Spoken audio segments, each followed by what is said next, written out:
Hola chicos, ¿cómo estamos? Buenos días. Buenos días, buenos días. Buenos días, Miss. Hola chicos, ¿cómo Buenos están? días, Miss.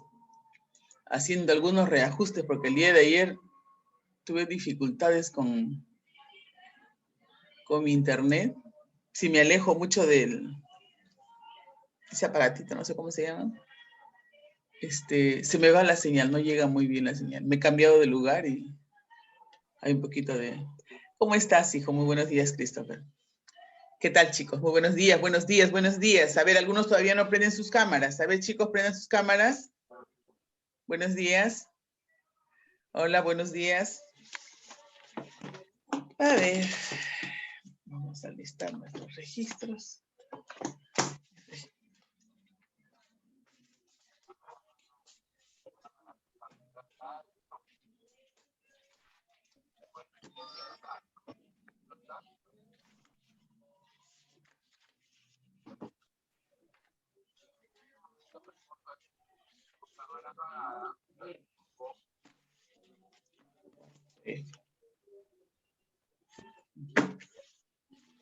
Su registro para poner sus notitas.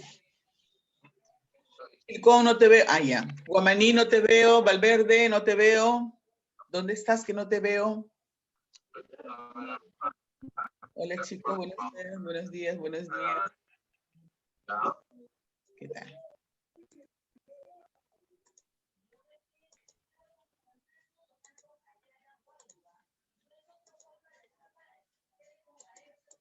Vamos a...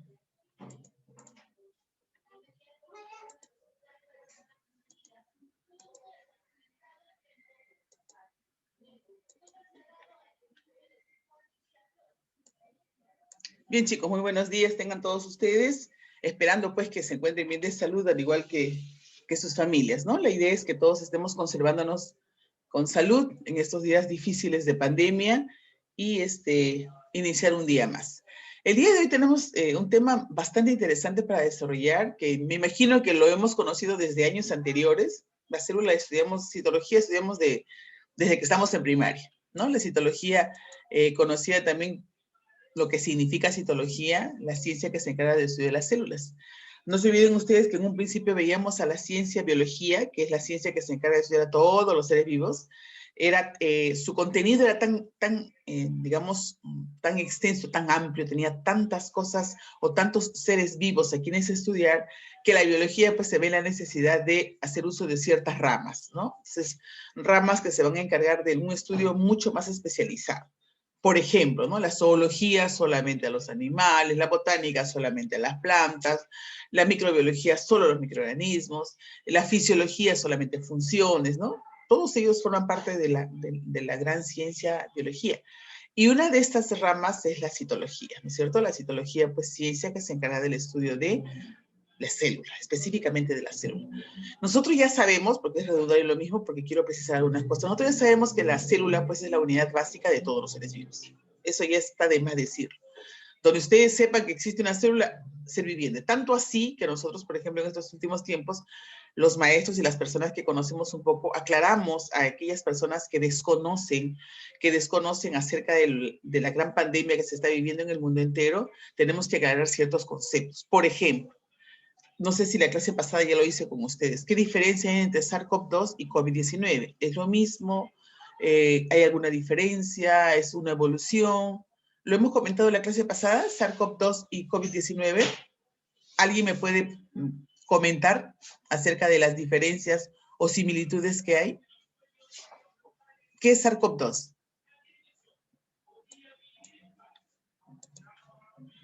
¿Con nombres? ¿Con nombres, con notitas, con nombres? A ver, voluntariamente, ¿quiénes? Porque no quisiera pensar que no sabemos. No sabemos lo que es. Si no, igual yo se lo voy a decir, ¿eh? Pero me gustaría saber si es que más o menos tenemos una idea. Porque el mundo entero, en estos días, el mundo entero habla acerca de lo que es el COVID-19, lo que es el SARS-CoV-2. El mundo entero. O sea, no te digo el Perú, Caraballo, Comas, no. El mundo entero. Entonces, todos los medios de comunicación nos ofrecen esa información todos los días. Entonces, es un término que nosotros lo estamos manejando con mucha más, no solamente fluidez, sino constancia. Entonces, es menester nuestro saber. O sea, tenemos que saber. Y si no sabemos, tenemos que aprender. Vuelvo a lanzar la pregunta. ¿Alguno de ustedes, a ver, García, ¿sabes lo que significa SARS-CoV-2? Si no sabes, igual me dices, yo lo voy a explicar. Es explicar. el nombre del virus, ¿no? Ya, ¿y COVID? de la enfermedad. ¿Lo comentamos la clase pasada? Sí. Ya. ¿Y por qué se quedan con yo? Dije, ay, Dios mío, no saben, dije yo. Bien, sí, aclarando entonces. Como lo dijimos en la clase pasada, el SARS-CoV-2 es el virus que ocasiona la enfermedad del COVID-19. Y ya sabemos entonces nosotros que el virus pues no es un ser vivo, ¿correcto? Se le conoce como una estructura acelular, dice, acelular. El prefijo a o an siempre significa sin, entonces no tiene célula. Por lo tanto, no tiene vida. Ahora, pero es interesante recalcar siempre de que esa condición siempre deja a los científicos los deja en esa incertidumbre, ¿no? Porque al no tener características de los seres vivos, requiere de un mayor estudio acerca de lo que es la replicación del mismo, ¿no? Que en estos días obviamente se viene trabajando mucho más, sobre todo porque cuando se pretende de alguna u otra manera crear ciertas formas de inmunización que protejan contra esta enfermedad, ¿no? Entonces, dicho esto y aclarado esto, hay que diferenciar también lo siguiente. Cuando nosotros últimamente se habla mucho de lavado de manos, ¿no? ¿Por qué me mandan a lavar las manos, por ejemplo? Dice, ¿no? Lavar las manos, tiene una razón de ser, tiene una razón de ser. Yo les había comentado de repente que este SARS-CoV-2 tiene una estructura, de afuera hacia adentro es envoltura, cápside y material genético, ADN o ARN. Yeah. Esa envoltura, ¿no? Esa membrana o envoltura, generalmente ellos la adquieren cuando se liberan de una célula, ¿no? Por decirte la célula, ellos están dentro. En el momento que ellos se liberan de la célula, llevan consigo, arrastran consigo parte de la membrana de la célula y esta forma parte de su estructura de ellos también. Por lo tanto, la composición de la membrana o envoltura del virus tiene características muy similares al de la membrana celular. Por lo tanto, tiene lípidos, tiene proteínas, y justamente en eso radica la acción de los, digamos, materiales que se utiliza para, de alguna manera, nosotros hacernos la asepsia, lo que se conoce como asepsia, o medidas de prevención para evitar contraer la enfermedad, ¿no es cierto? El lavado de manos, porque el jabón actúa sobre la membrana y de alguna u otra manera lo inactiva. Lo convierte en un virus desnudo que no le permite la replicación como debería de ser. Entonces, esa membrana que tiene el virus, que tiene esta composición, como les digo, es similar a la composición de la membrana celular. Entonces, es importante que nosotros sepamos exactamente de qué está hecha nuestra membrana y qué características tiene. Entonces, el día de hoy nosotros vamos a hacer un estudio un poquito más profundo del que ustedes hicieron en años anteriores con respecto a la célula en sí. Estudiamos a la célula y como lo es ella misma, vamos a precisar algunos detalles que ella tiene. Por ejemplo, cosas generales. Recordar que es la unidad básica, recordar que tiene, digamos, la podemos clasificar. A las células las podemos clasificar de diversas formas. La más fácil, la más práctica es de acuerdo a su forma, ¿no? Sabemos que tenemos células esféricas, tipo glóbulos rojos, planas, ¿no? Planitas, como las células de la piel, que fueron los epitelios, cúbicas, ¿no? Como por ejemplo la capa interna de la vejiga, por ejemplo, ¿no? Tienen una característica de ser cúbica. Cilíndricas, las encontramos en todo lo que es el tubo respiratorio, por ejemplo, y parte del intestino delgado también, ¿no? O sea, las formas de las células pueden ver, y estrelladas como en el caso de las neuronas, ¿no es cierto? Podemos clasificarlas de acuerdo a su forma. La otra clasificación que podemos dar a las células, que es materia del estudio del día de hoy, es que de acuerdo a su evolución, dice, cuando hablamos de acuerdo a su evolución, no significa que cuando se dice que una es más primitiva, no vayamos a pensar que es aquella que formaba parte de los dinosaurios, por ejemplo. No, se dice primitiva porque tiene una característica bastante rudimentaria, simple, sencilla, ¿no?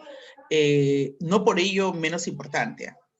Por ejemplo, nosotros tenemos dos tipos de células de acuerdo a su evolución, la famosa procariótica y la otra que se conoce como eucariótica, ¿no? Entonces, ¿qué diferencia entre ellos? De repente para poderlo manejar mejor, yo voy a, disculpen que lo haga en la parte inferior, voy a manejar esa terminología, ¿ya? En la parte inferior, solamente con términos nada más, ¿no? Una de ellas se le conoce con el nombre de procariótica,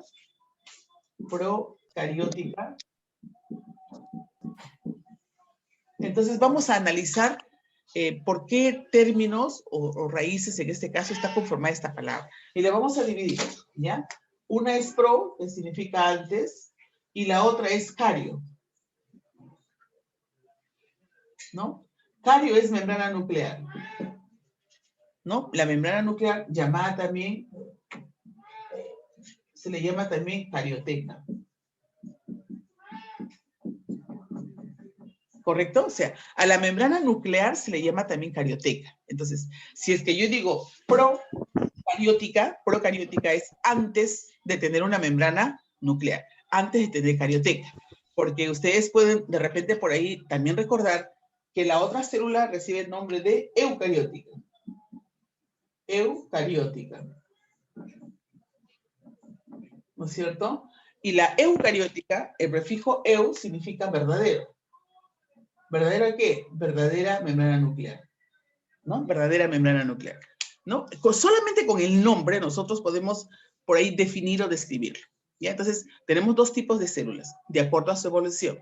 Las procarióticas, pro antes, cario, antes de tener una membrana nuclear, y la eucariótica, verdadero, verdadera carioteca, verdadera membrana nuclear.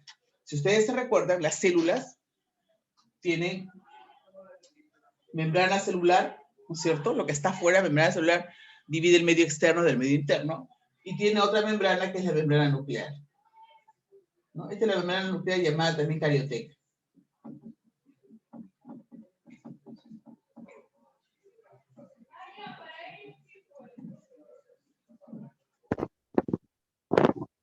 Carioteca, ¿ya?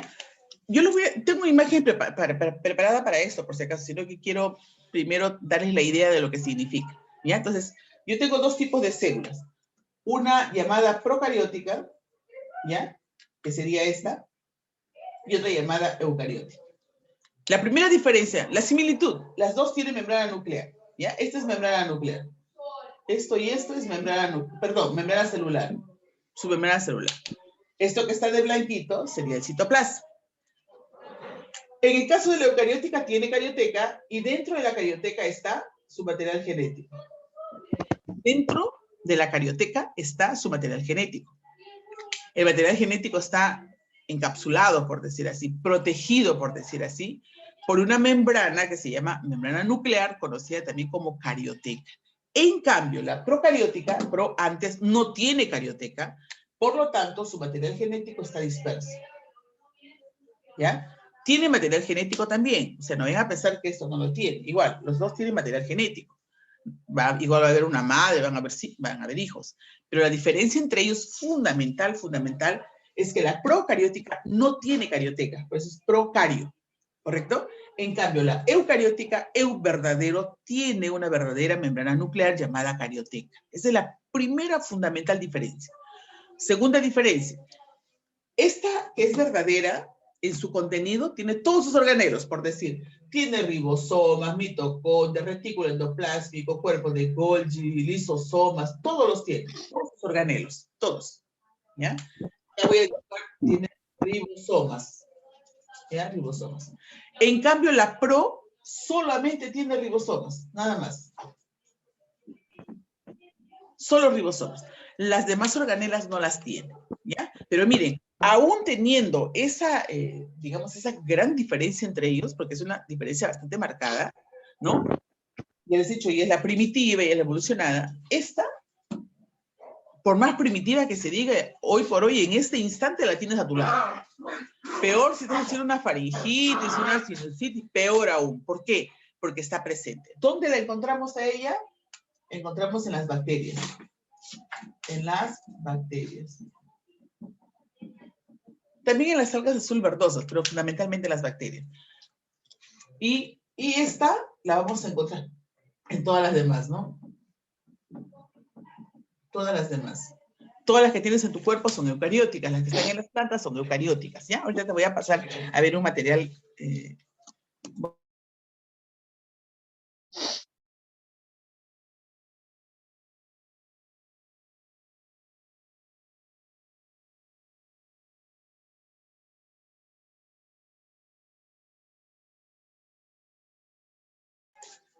Entonces, vamos a compartir.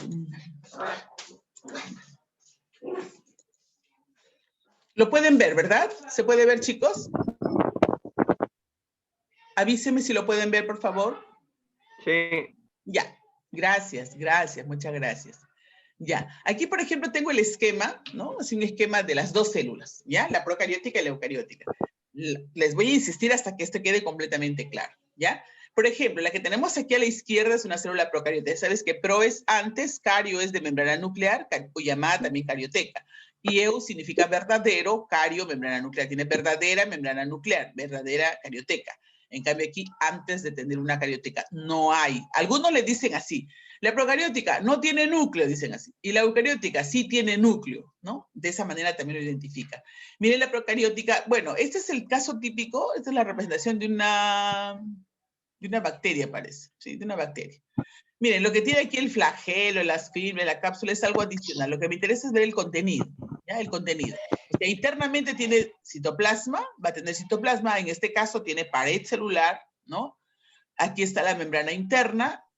Si ustedes se percatan solamente de material genético, no hay organelos. No tenemos organelos ahí. Es más, no sé si lo pueda. Se puede ampliar un poco más. El dibujito está muy así, muy sencillito, pero mire, ustedes no van a encontrar ningún tipo de organelos dentro, ¿ya? Solamente ya saben ustedes que deben estar los ribosomas, aunque no sé si lo he puesto. Deben estar solamente ribosomas, ¿ya? Y material genético disperso. En cambio, en este otro tipo de célula, en esta otra célula, ya va a pasar. En ella vamos a encontrar más estructuras, ¿no? Acá está. ¿Qué cosa encontramos? Ya tiene acá un núcleo verdadero, miren, todo lo que está de morado, lila, también es ARMI, también esta célula es ARMI. Ya, acá está el núcleo, ahí está el nucleolo, definido, completamente definido, en cambio aquí no lo hay. Y además tenemos todas las organelas. Si ustedes se percatan, acá están los ribosomas, los lisosomas, mitocondrias, aparatos de Golgi, retículo endoplasmático, etcétera, etcétera, ¿no? Están todos esos organelos que ya saben ustedes que son importantes porque cumplen las funciones vitales de la célula, ¿correcto? Entonces, esta es la gran diferencia que nosotros podemos encontrar en estos dos tipos de células. Ya les he dicho que es de acuerdo a su evolución. Estas dos células están clasificadas así de acuerdo a su evolución. En el otro caso les decía que era de acuerdo a su forma celular, ¿no es cierto? Ya, una vez que las conocemos, hay otra clasificación que también la tienen ustedes en su texto, es una clasificación que de repente la entendemos mucho más fácilmente, ¿no? Es una clasificación de acuerdo a su nutrición, de acuerdo a lo que consume. Una de ellas es la conocida por nosotros que es la autótrofa. ¿Recuerdas que auto uno mismo, ¿no? Tenemos también a la heterótrofa, ¿no? La heterótrofa consume ya los alimentos, la autótrofa genera sus alimentos, y la mixótrofa, ¿no? Que les cuento de que antiguamente esta clasificación no había. La mixótrofa no la consideraba, no era considerado en la literatura, se habla de mis épocas de universidad, o sea, de años, ¿no? El día de hoy sí se considera la mixótrofa. Entonces tenemos, de acuerdo a su nutrición, son tres. La autótrofa, que genera sus propios alimentos, la heterótrofa, que consume alimentos ya, por decir, elaborados, y la mixótrofa, que tiene los dos casos, de acuerdo a su conveniencia. Si puede, los fabrica solos, y si puede, los consume directamente. O sea, de acuerdo a su nutrición, son tres: autótrofa, heterótrofa y misótrofa. Y de acuerdo a su evolución, tenemos a dos, que son la procariótica y la eucariótica. Ya les enseñé su gráfico también. Lo que vamos a ver nosotros ahora es a una célula, a quien vamos a estudiar es a una célula eucariótica, porque ya sabes que la procariótica es la misma, sino que no tiene algunas cosas, pero después lo que tiene, la membrana es igual, el citoplasma es similar, el material genético también saben ustedes que es igual, los ribosomas también tienen la misma estructura y función. Y entonces vamos a analizar un poco más a lo que es la célula eucariótica, ¿ya? Para poder nosotros proceder a hacer algún tipo de comentarios o preguntas, de alguna inquietud sobre preguntas, ¿ya?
lipídicas se trata de una estructura elástica, fina y flexible, de un grosor de apenas 7.5 a 10 nanómetros, formada principalmente por proteínas y lípidos. Además, parte de su estructura está conformada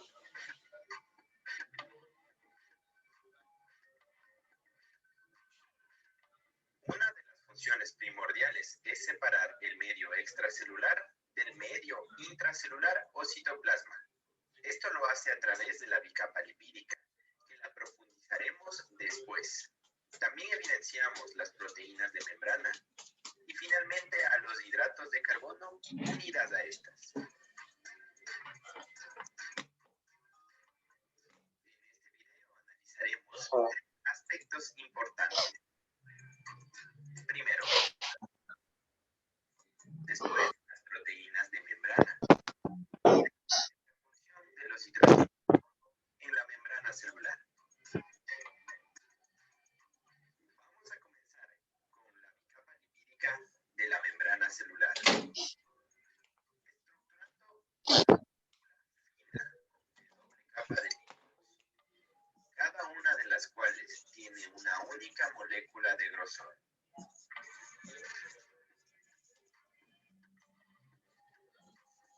Si observamos más de cerca a las moléculas del fosfolípido, apreciamos sus características de sus diferentes extremos. En este caso, su extremo hidrófilo, que en simples palabras significa que le gusta el agua,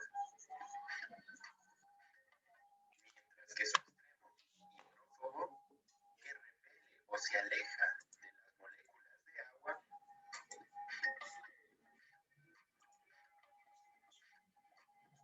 Estas características, en el caso del extremo hidrófilo, se debe gracias al extremo fosfato del fosfolípido, mientras que las características del extremo hidrófobo se debe a la porción de los ácidos grasos. Estas porciones repelen el agua, pero se atraen entre sí, formando el núcleo o el centro de la membrana celular. De esta forma, generando un tercer concepto, el de la permeabilidad. Cuando nosotros hablamos de la permeabilidad, nos referimos a la facilidad con la que ingresan las sustancias, que está dada por la estructura de las mismas, además de la cantidad o la concentración de moléculas de colesterol en la membrana celular. Sin más, vamos a hablar sobre las proteínas de membrana.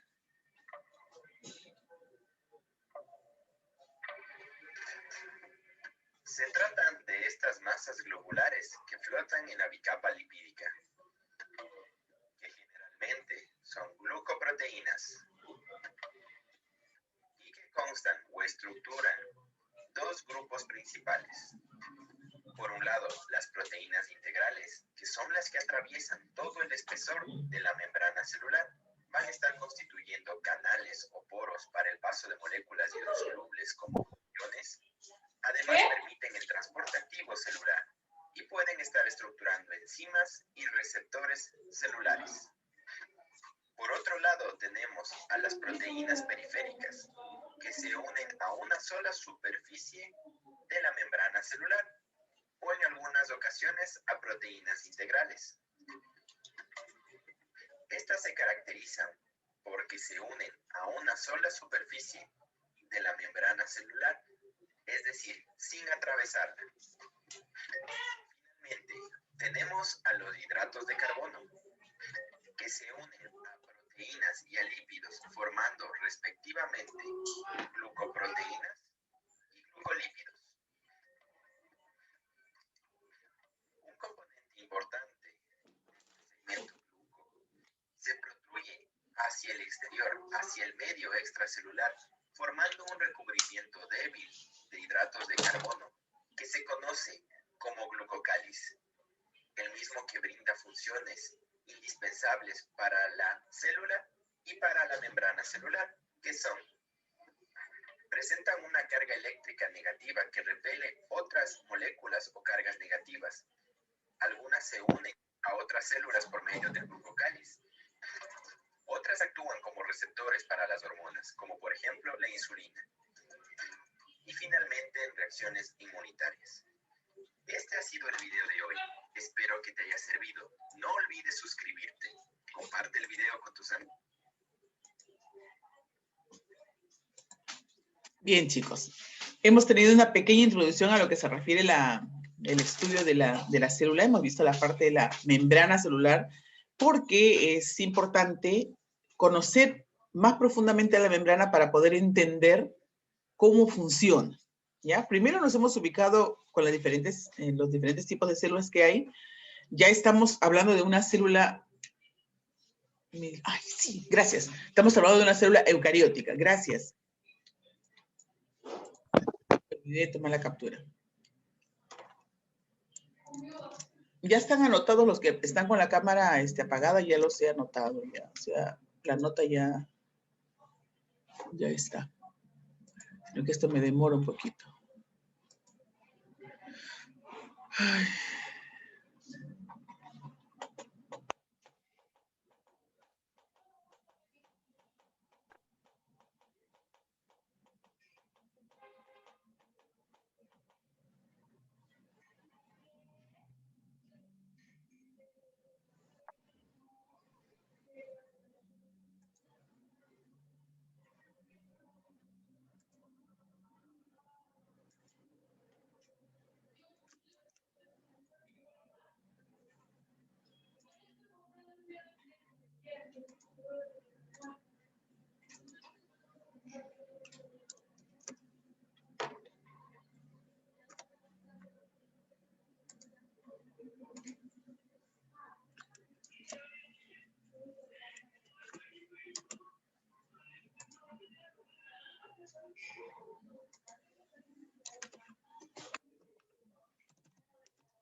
Bien, chicos, ya consideré la asistencia.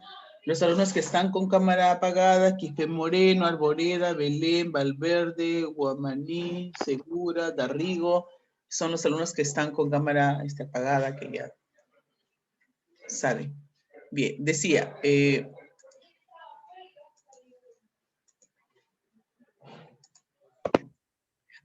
es importante que esta composición o estructura de la membrana celular quede clara.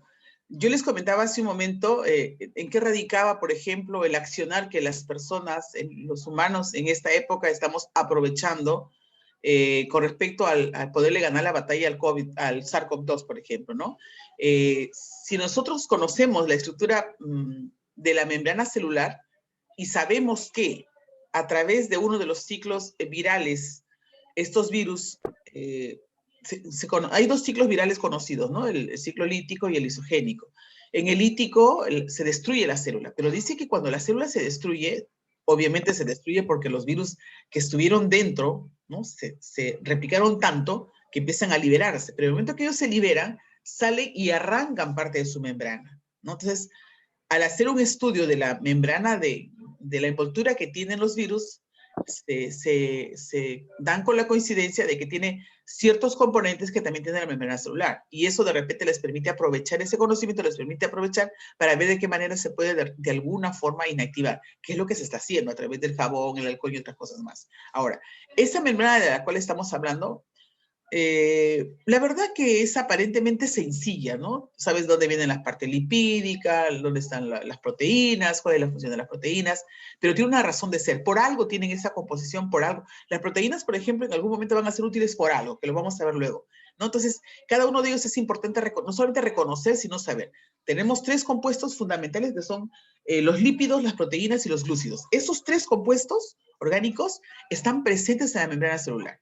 Ahora, uno, por decir, ¿no? La proteína unida a alguien, el lípido unido a alguien, pero fundamentalmente son los tres, ¿ya? Entonces, tomando en cuenta ellos tres, es que nosotros vamos a entender mejor lo que es el transporte de sustancias, primero de sustancias a través de esta membrana, de afuera hacia adentro de la célula o de adentro de la célula hacia afuera. Ese es uno. Hay otro caso en el cual quien se transporta no es una sustancia, no es un soluto, sino se va a transportar el agua, por ejemplo. Pero primero vamos a ver de qué manera, cómo lo hace y cómo lo hacen algún tipo de iones. Otro dato más que nos va a servir para entender. Por ejemplo, en el medio interno siempre va a haber una determinada cantidad de sustancias o elementos o bioelementos que normalmente están en cierta concentración. ¿Ya? Por decirte un caso, el potasio es un elemento que está, un bioelemento que está dentro de la célula, pero también está fuera, ¿correcto? Pero la característica es que el potasio abunda más de mayor cantidad dentro de la célula. O sea, lo normal es que haya más potasio dentro de la célula que fuera de ella. En cambio, el calcio, que ellos suelen hacer la bomba de sodio-potasio en algún momento, ¿no? O el sodio, ¿no? Van a tener concentraciones diferentes. Lo importante es entender eso, de que estos bioelementos van a tener ciertas concentraciones. El término es eso, ciertas concentraciones, tanto dentro de la célula como fuera de la célula. Y el transporte que se va a dar a través de la membrana tiene que ver mucho con la condición de cada elemento. Por poner otro caso, hablamos de gradiente de concentración. Miren, en el transporte se habla de un gradiente de concentración. ¿Qué cosa es un gradiente de concentración? Por ponerte un ejemplo, tú vas a ir a una fiesta en tus épocas, en buenas épocas, no COVID, vas a ir a una fiesta en un determinado local y donde te he dicho que está lleno. El local está llenísimo. Dice que hay 800 personas dentro. O sea, está completamente lleno, ¿ya? Y afuera han quedado como 200 personas que querían ingresar, pero por seguridad no ingresan. Entonces, en este caso hablamos de concentración, diríamos, dentro del local hay una mayor concentración de personas que fuera del local, ¿no es cierto? Entonces, repito, dentro del local 800 personas, fuera del local 200 personas. ¿Dónde hay una mayor concentración?